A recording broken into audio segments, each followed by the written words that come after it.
Hello, everyone, and welcome to Maine Take.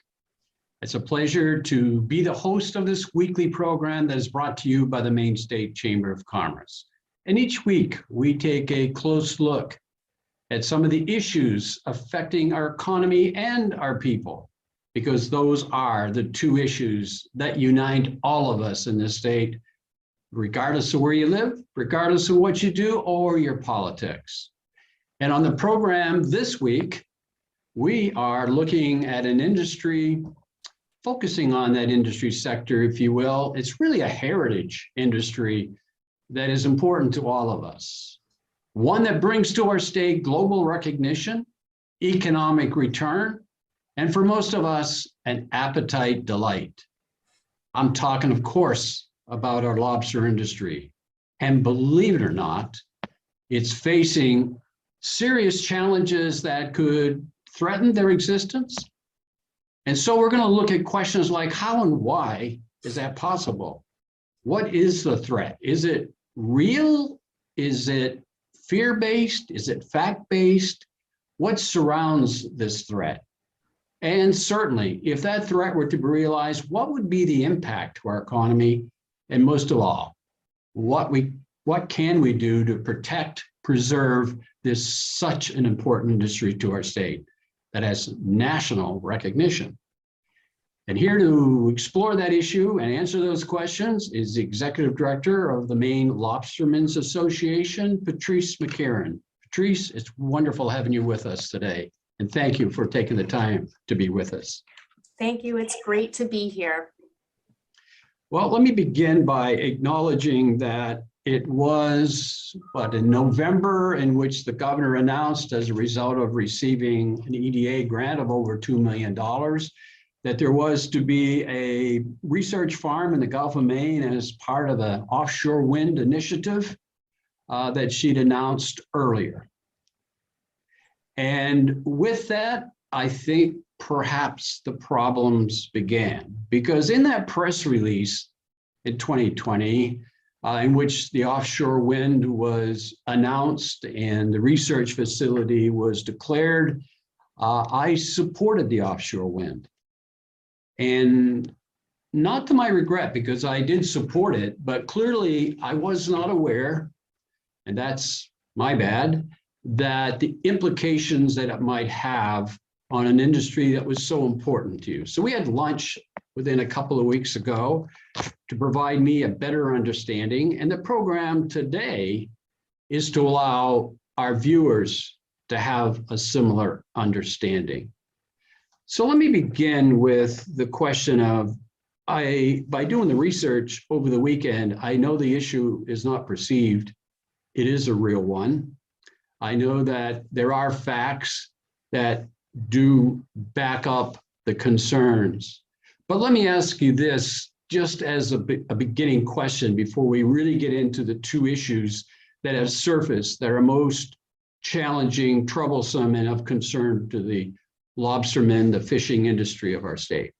And that question is it that, as we will discover as we discuss both the offshore wind concept, but also the Northern Atlantic right whale issue, is it that the lobstermen feel that they're not being heard, they're not being included?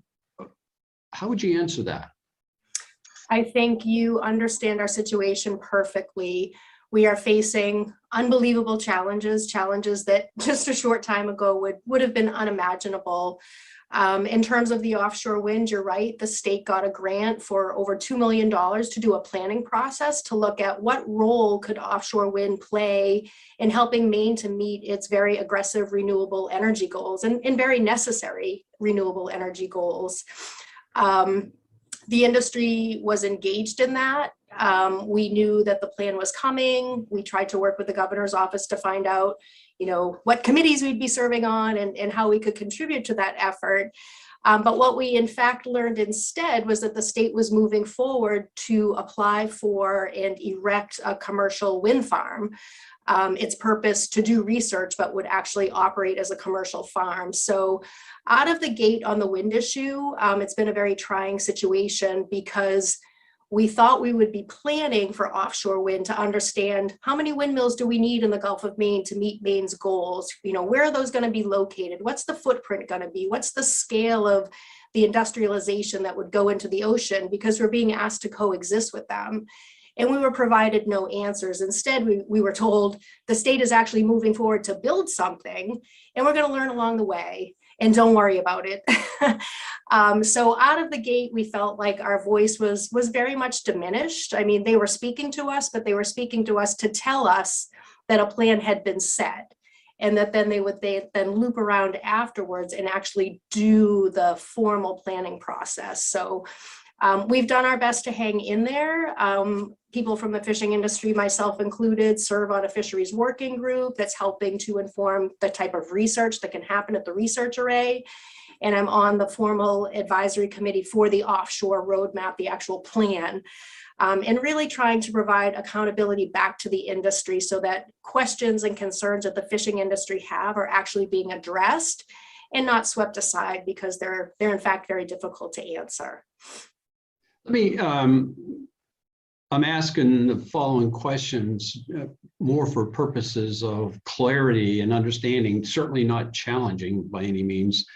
But you make your point is that because of the impact that this possible facility has, that your concerns are whether it's the turbines or whether it's the compatibility with ropes and gear and so forth, that it still remains a real question. And yet, based upon what I've read, that our state's Department of Marine Resources has really been trying their best to address some of these issues. For example, as I recall, first of all, in January of 21 has been a big year for you, let's put it that way, in terms of all that's happened and the things that you've just spoken about have really been in play. And I think I read where that in January of 21, the governor indicated that there would be no facility built within for 10 years within the state waters. But then the legislature got involved, and the debate was having no offshore wind, or as the sponsor ultimately prevailed, that it would be outside the state waters.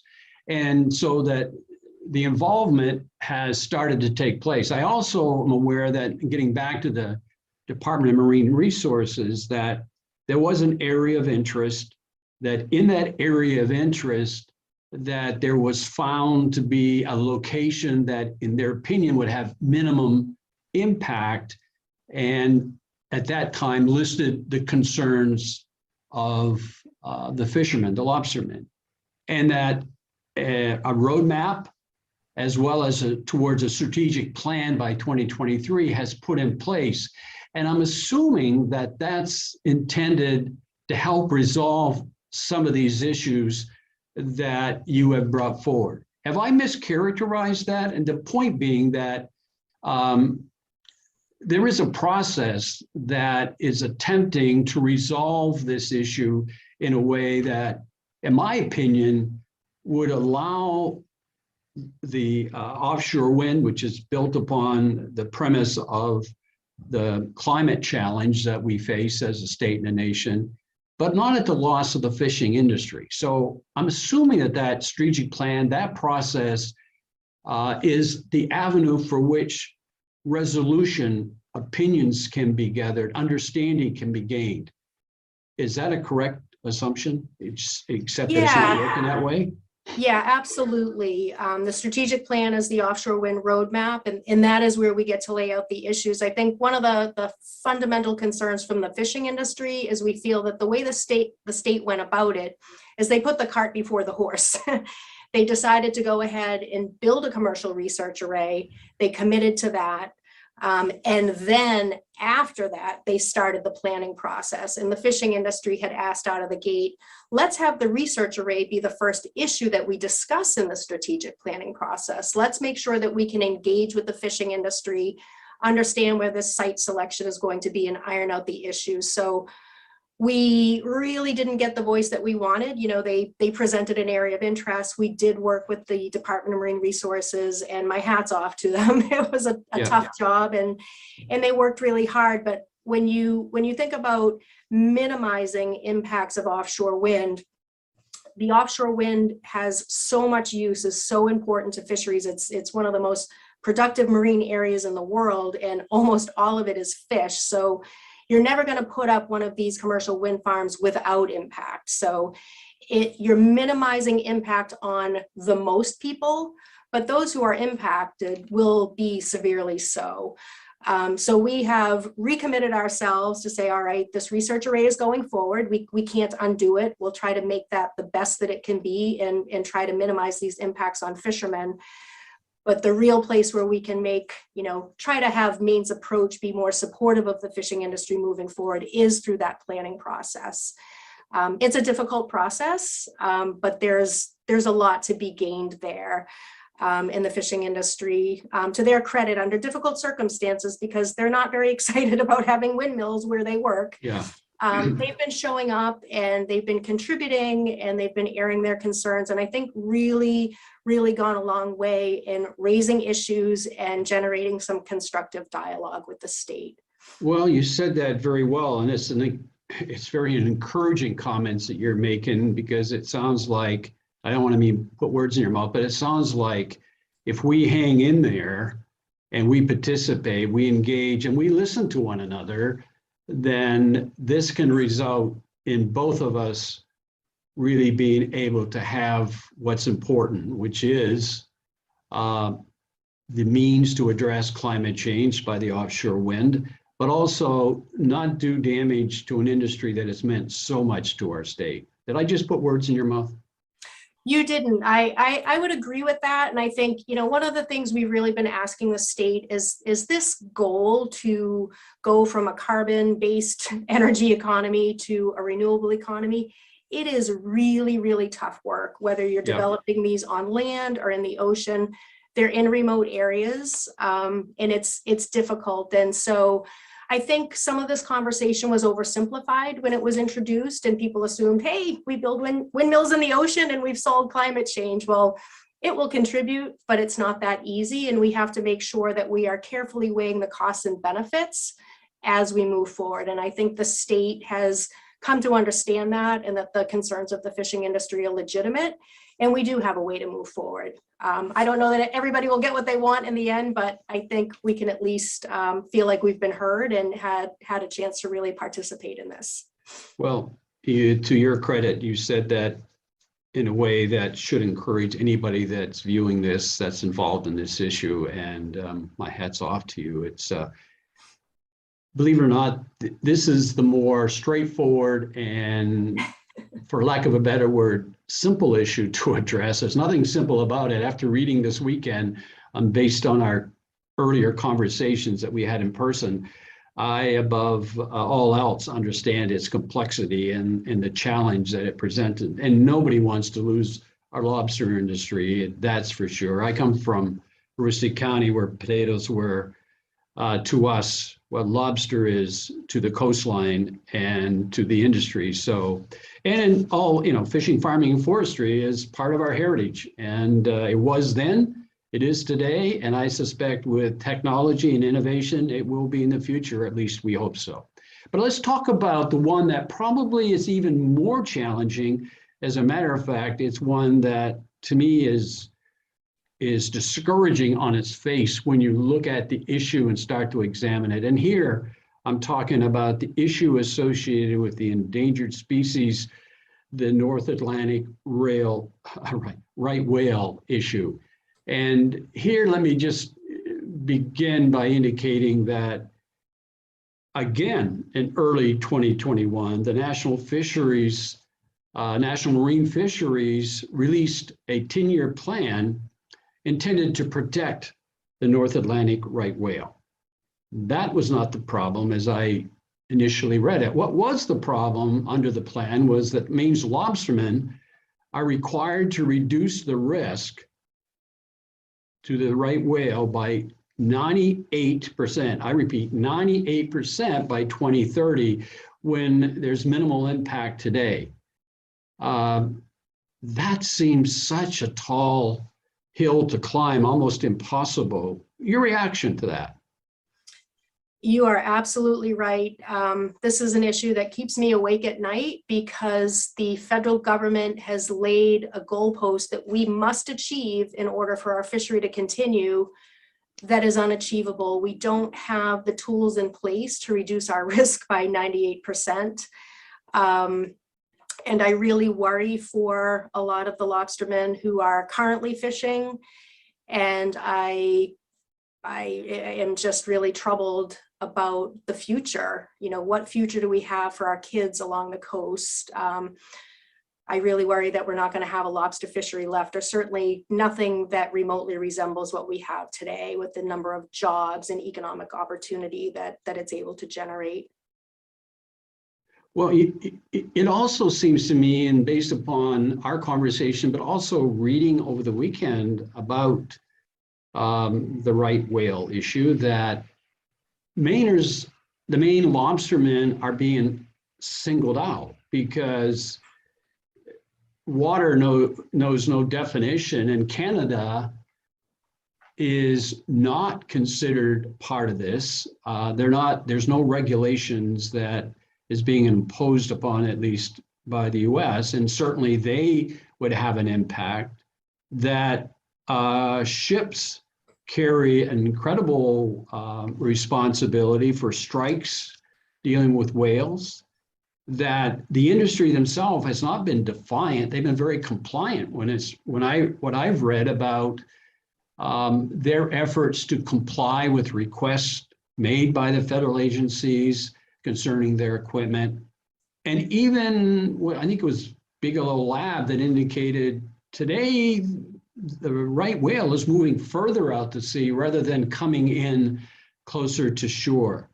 So to me, it's almost like Mainers are accepting the risk, but getting no reward. As a matter of fact, it's the wrong answer because you're really not protecting the whale to the extent you think you are, but you're carrying with it real damage to the lobstermen.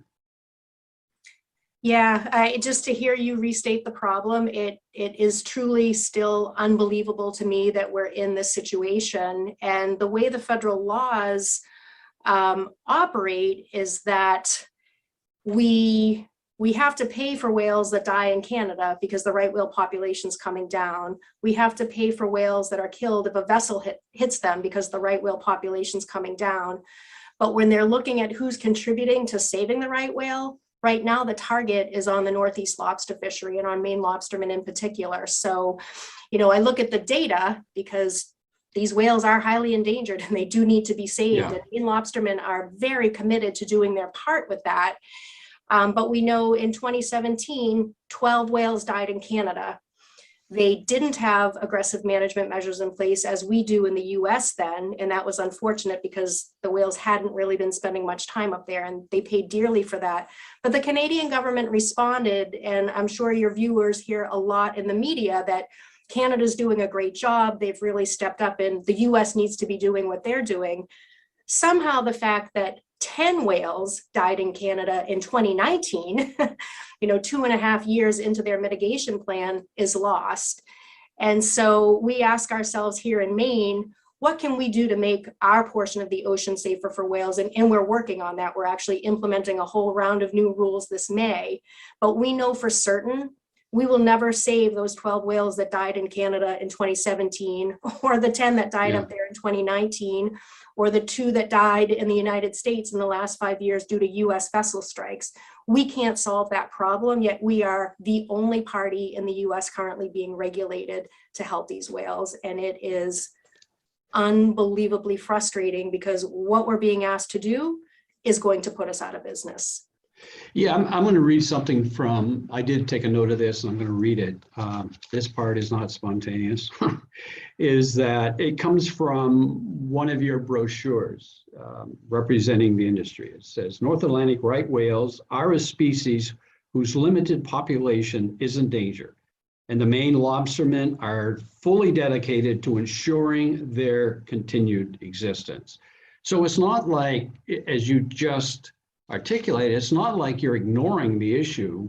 You're going out of the way to try to play your part in all of this, but it's almost like the worst case scenario that's being applied to an issue for which we're acting pretty responsibly. And as a matter of fact, I want to get into the real question for you is, we know that our state government supports you in this effort, our governor and so forth. We know that the delegation is fully behind this. But we also know, and I can tell you as a former transportation commissioner, when you deal with the endangered species, it is a much higher hill to climb.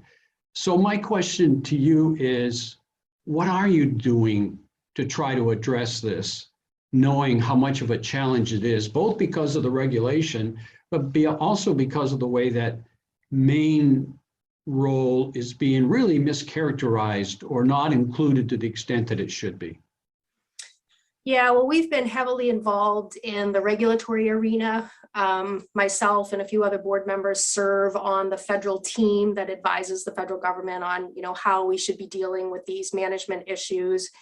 And we have tried so incredibly hard to base our arguments on the science, really look at the data, because we actually need to know how these whales are dying and we need to address those.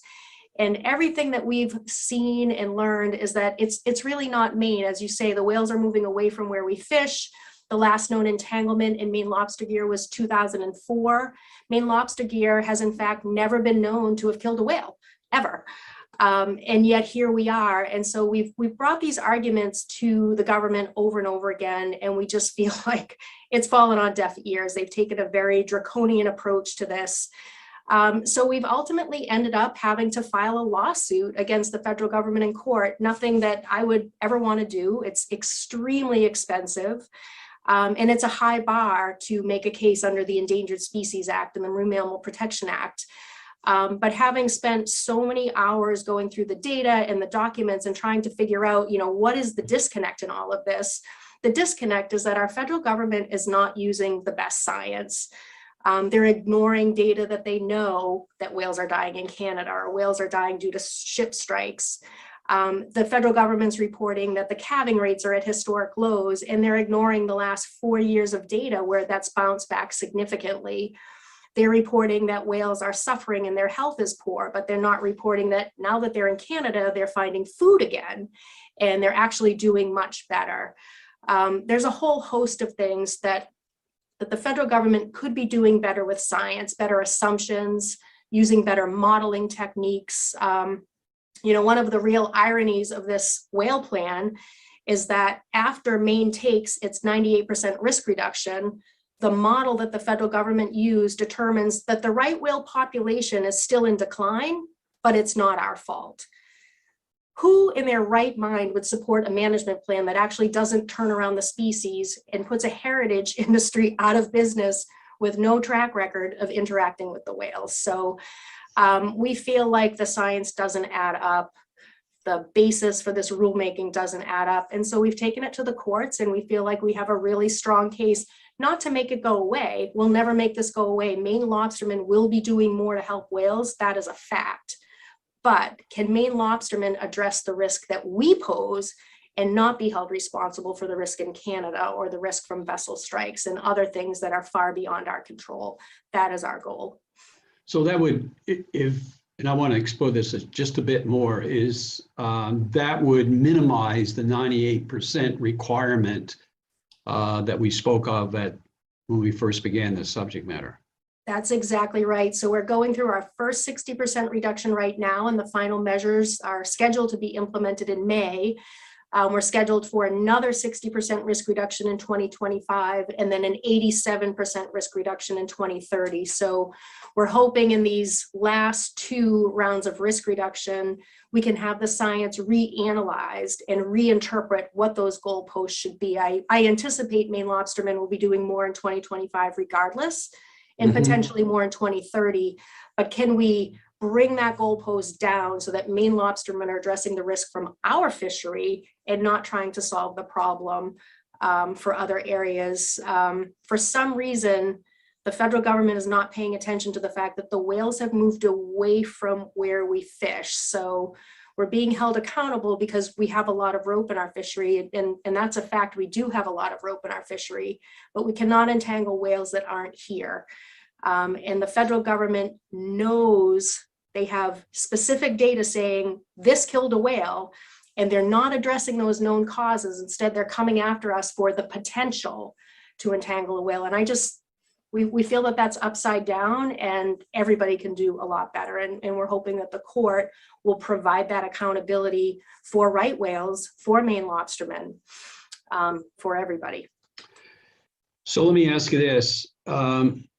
Knowing that when you take issues to court, as you have just indicated you are, it usually requires considerable time, financial investment. Is there a campaign underway to save the industry by virtue of challenging the federal government with what you have just said in terms of, we recognize whales are being killed, but the science tells you one thing that's different than what you're believing? Absolutely. In November, the Maine Lobstermen's Association launched our Save Maine Lobstermen campaign. We've created an aggressive fundraising goal of $10 million. I can tell you, I've been the head of the association for 22 years, and we've never been in a financial situation, such a cash-intensive situation, where we need a very, very highly qualified legal team, because these are specialty laws: Endangered Species Act, Marine Mammal Protection Act. We need to be aggressively addressing science. We need to be challenging poor science. We need to be hiring modelers to go in and look at what the federal government's doing, so that we can go back and say, we know this can be done better because we've talked to people who know how to do this work. And that comes at a very high cost. So we've been really promoting our campaign hard within our industry, and we've had a lot of lobstermen step up with some very significant donations, which is so heartening. And now we're taking that campaign out to the public. So anybody who eats lobster, any business in a coastal community that's dependent upon the lobster industry, people in Maine who care about our heritage industry, we're asking them to get educated on this issue, and to support us financially in any way they can, because we're up against the federal government. We're up against some environmental groups who have very deep pockets, who don't see eye to eye with us on this. And if we can't go toe to toe, step by step with everybody, our voice is not going to get carried through. And the consequence of that is that we're not going to have a fishery by 2030. So we are in this fight to win. Yeah, I mean, let me say this. You are an incredible spokesperson for this industry. Even for the skeptic who may be viewing this, I can't imagine how they would push back on what you have just said. Your attitude is one that is open, willing to seek understanding and work with other parties. That is so essential. And there is a process that provides for that. And we hope that we all will be a part of that in the same way you've just expressed your industry is. I also would add that the seriousness of this challenge, particularly as it relates to the right whale issue, is one that does affect all of us, because the industry itself is an extremely important industry and has a significant footprint and impact on our state's economy. It is a heritage industry, as we said. It's one that has been with us almost since time began, and we hope it's with us forever, if that's the case. And these threats do pose a serious consideration. Now I understand when you said at the outset you've had a lot of sleepless nights. That goes without saying, because you've just convinced me why that is so. But so, Patrice, is there anything else you'd like to add before we close out this segment? Yeah, I just want to make sure people understand what is so special about the Maine lobster fishery, and its role is sort of beyond measure in the coastal economy, and it's very unique in terms of fisheries and most businesses. We have 4,800 licensed lobstermen in Maine, and by law in Maine, you have to own and operate your boat. So there are no companies that own Maine lobster boats and hire crew. Nobody's based in North Carolina or California. Every business is individually owned and operated in the communities. And if you think about our coast and the rural nature of it, people live down long peninsulas and on islands. It's very remote. There's really no other business model that could come in and replace what the Maine lobster fishery provides, because people live and work in those communities. They spend the money that they earn in those communities, and they support a whole host of local businesses, you know, banks and coffee shops and marine supplies and restaurants and auto. I mean, you name it, the entire coastal economy is based on this. And we really worry if something happened to the Maine lobster fishery, what's going to keep our kids here and what's going to keep our coastal communities thriving. So we're at risk as an industry, but there's a lot more that's built on top of this industry that is also facing some pretty dire consequences as well if something happens to the lobstermen. I repeat, you are a very effective spokesperson, and I'm so grateful that you were on the show today. I also carry some guilt in terms of not being as well aware of all of this as I should have been. It doesn't mean that I don't support offshore wind. I do, but I also believe, as you've implied, that if we listen to one another, we can have both. And essentially, both are needed. And hopefully that will be the end result. Patrice, I thank you so much. And remember, if there's anything that we can do to be of assistance, you certainly know you can reach out to us. Thank you so you very much. Thank you, Dana. The takeaway for this week was really a very important one that gave us a lot to think about, consider, and to be a part of, quite frankly. Because today we looked closely at one of the cornerstones of our economy. That's the state's lobster industry, of course. Today, we learned, in spite of their importance, that they face a real threat, actually a couple of threats. And I think the test is, as Patrice mentioned, the willingness for all of us to sit down, to engage, to listen, and to be a part of the solution so that we can address both issues in a way that makes sense for the state of Maine. We spoke at the very ending of the impact of the lobster industry, and not enough is probably being said about that.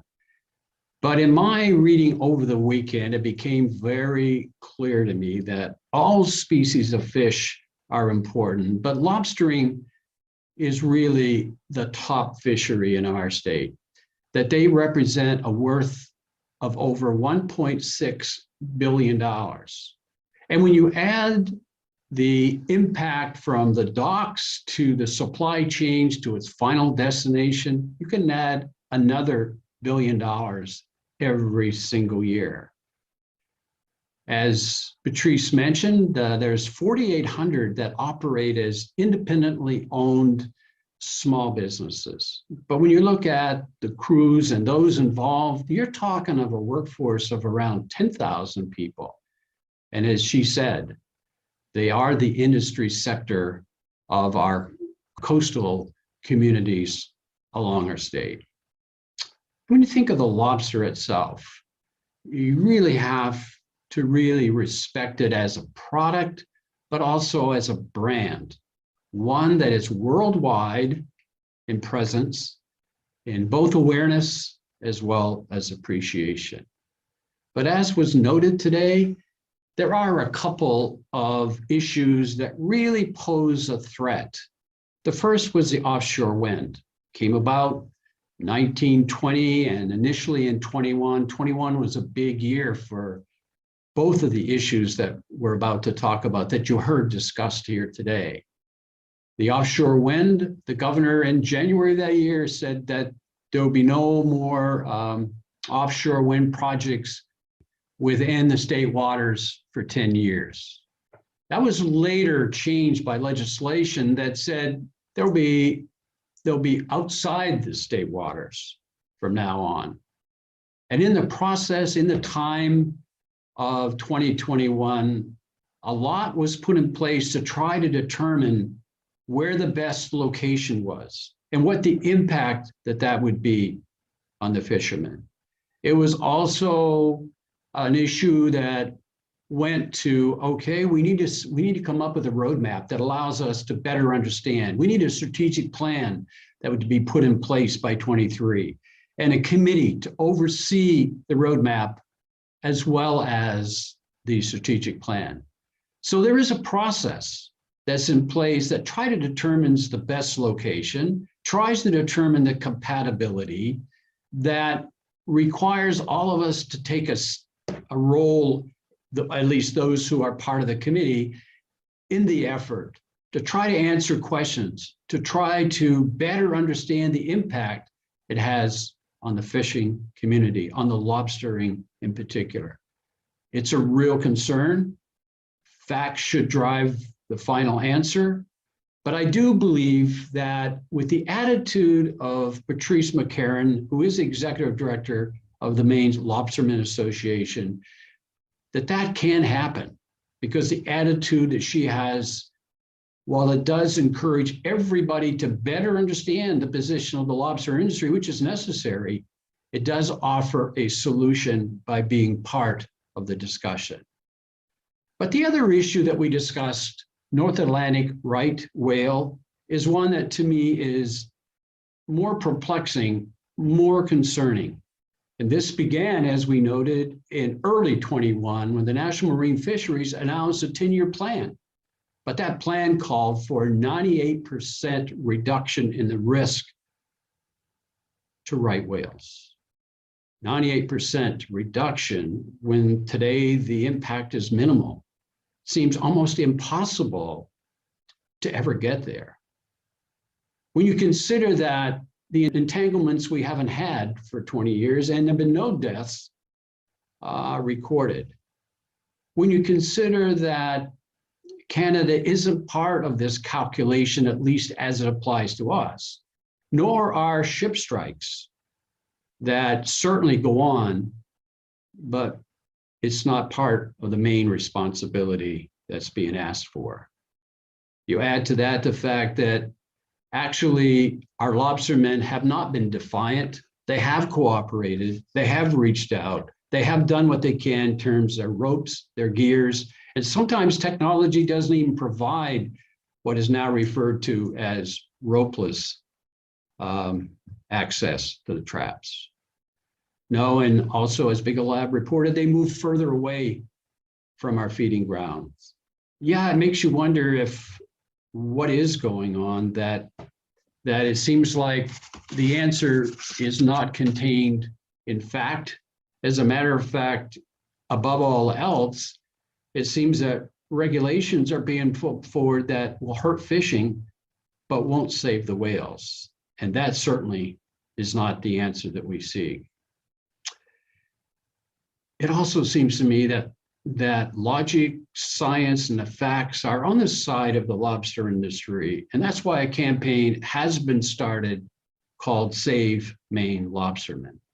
It's important, it's needed to fight the fight that is necessary. And clearly our state government, as well as our congressional representatives, have been behind us fighting for this. But it is an issue that's part of the Species Act, and it's one of deep concern. As was written, Maine is committed to save the right whales, as well as doing their part in climate change. But we are also committed to preserving the livelihood of the Maine lobstermen and the future of Maine's coastal communities. We need to find a solution that works for all of those. And I think we can. We will, if we listen to one another, if we engage, if we follow the facts, and most of all, if we work together. As we've learned in the COVID experience that still is with us, we're in this together, and so must we be on this issue as well. Too much is at stake if we're not. That is the takeaway for this week. I thank you for participating, for being a part of a program. And I also say to our guests today, to our guest today, Patrice. Wonderful job. We appreciate that you're in the position that you're in. And I close with the following words that I do every week. In a world where you can be anything, be kind to yourself and to be kind to one another. Enjoy the week. We'll see you right back here next week on Tuesday. Thanks. Take care.